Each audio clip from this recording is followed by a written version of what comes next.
Alrighty, we have Black Mirror Season 7, Episode 1, titled Common People, coming at you. Just watched it last night. Finally got the release on their long hiatus. I love me some Black Mirror. Let's dive right into the breakdown in 3, 2, 1.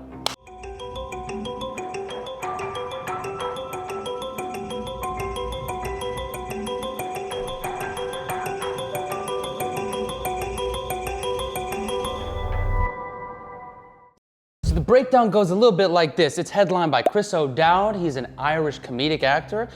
Interesting choice. Black Mirror is usually a dramatic show, but you want to see comedy actors thrive when they can. So I was like, okay, we'll check this out. He was in This Is 40. He was in Bridesmaids. You might know him from that.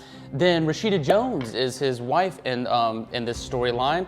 You've known her for The Office, Parks and Rec, The Social Network. She's good too. Then you also got Tracee Ellis Ross, who kind of plays the antagonist character in this one.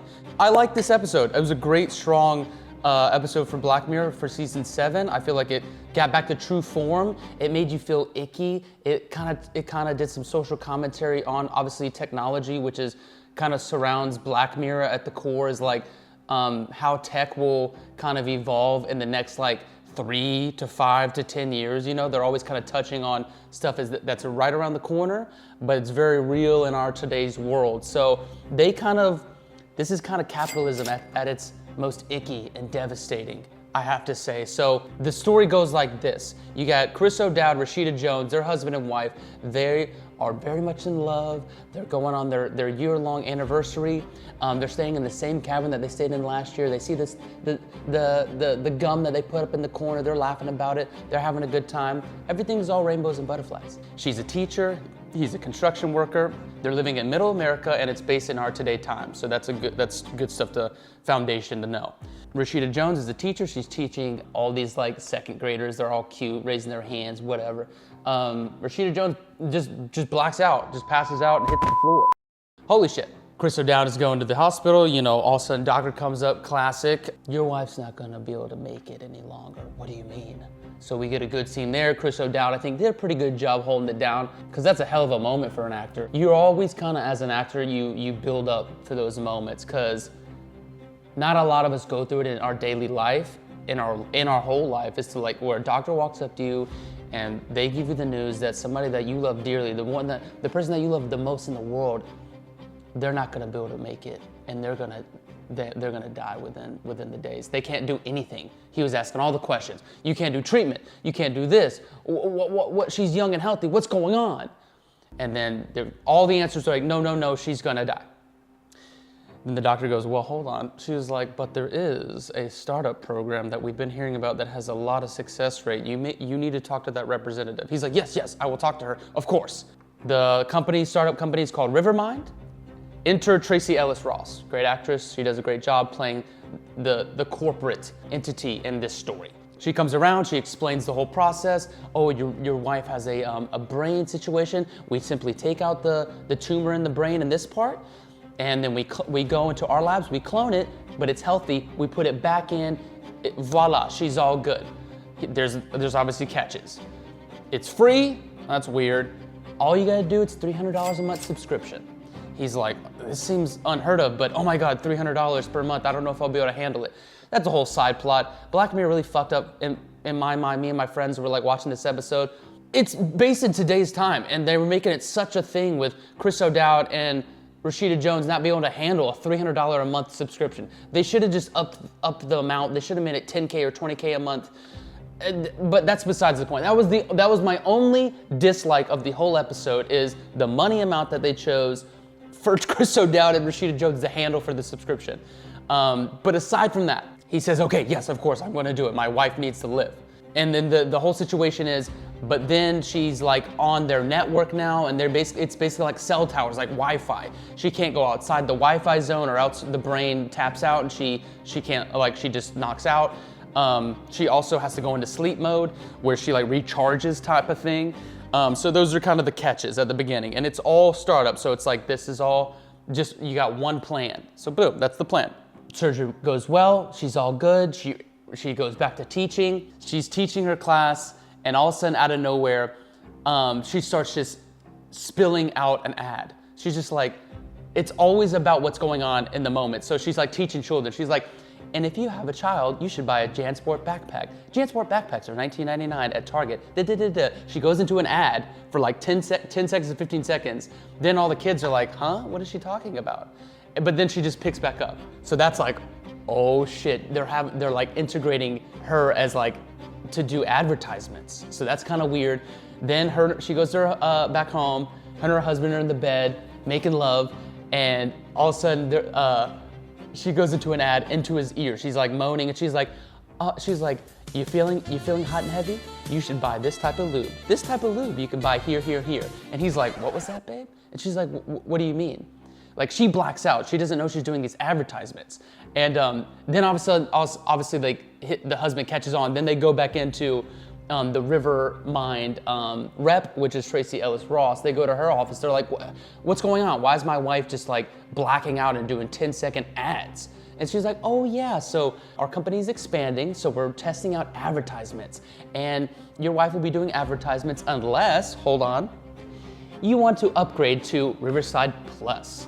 And they're like, that's $500 a month. And they're like, holy shit, we can't do $500 a month. We can't. So obviously that's annoying because it's like, it's $500 fucking dollars.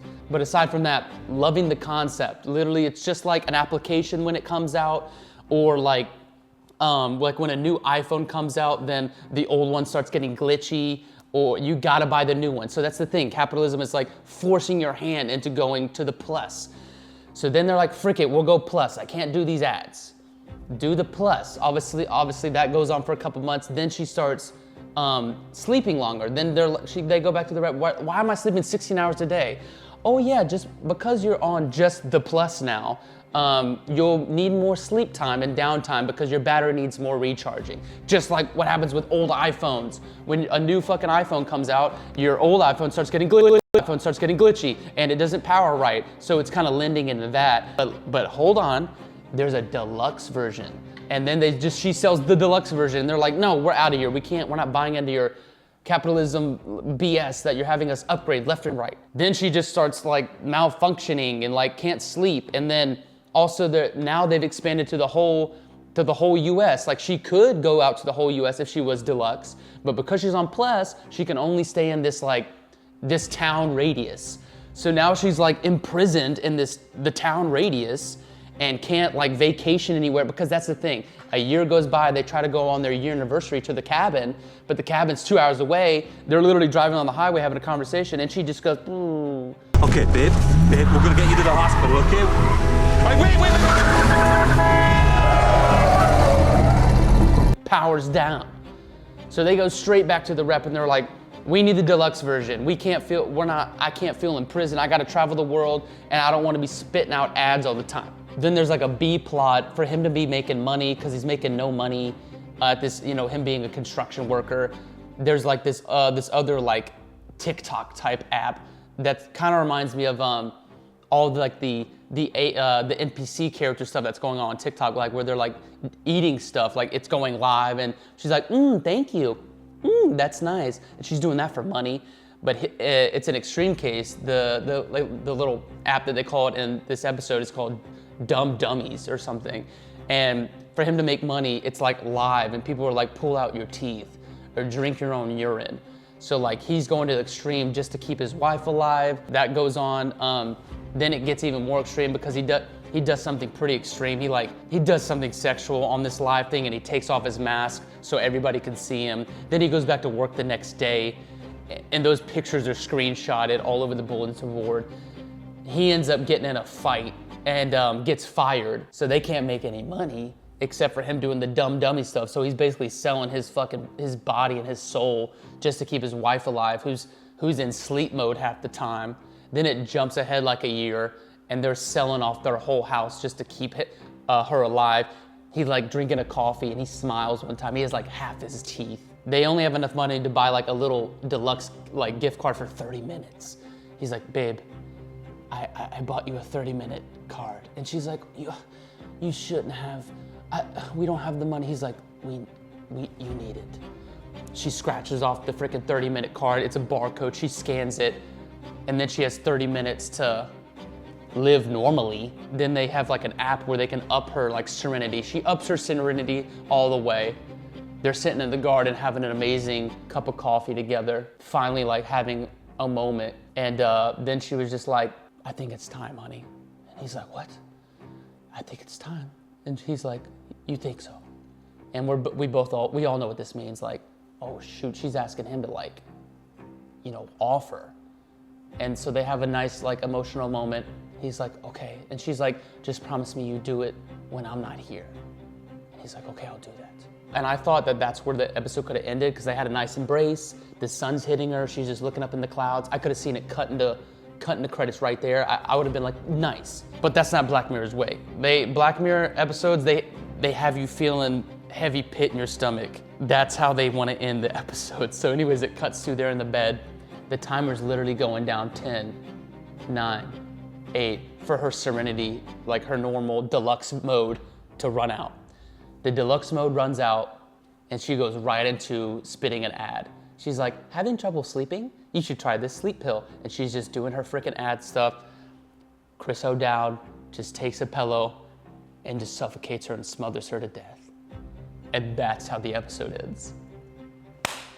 So in true Black Mirror fashion, they have you leaving like, what the hell? Is this where our world is going? It felt so icky. It's like, oh, technology could feel so icky. It's like capitalism has this feeling so dark and like greed. So they do their job. I felt that way at the end of the episode. Me and my friends were like, is that where we're heading? Like, that's possible. Like with everything going on, that's like right around the corner. So that's why I give this episode an 8 out of 10. It felt in true fashion of like a Black Mirror, like throwback episodes. The concept was great. The way that they played like humans feeling like an app or feeling like, you know, you needed a deluxe version or a new model just to keep her alive. And obviously to the extreme, Chris O'Dowd is selling off his teeth, like cutting off his arm to like literally keep his wife alive. And like, this is what survival is about. This is what life is supposed to be. So it had you walking away thinking a lot. So that's why I fell in love with this show at the very beginning years ago. So season 7, episode 1, starting strong, Common People. I enjoyed it. 8 out of 10. I'm excited for more. That's my review and my breakdown of the whole episode. Look forward to the second one. And check my fast likes and dislikes out right here below. I did a real quick version of for you guys, but this is my long version of the review. Hope you enjoyed it, and coming soon, episode 2.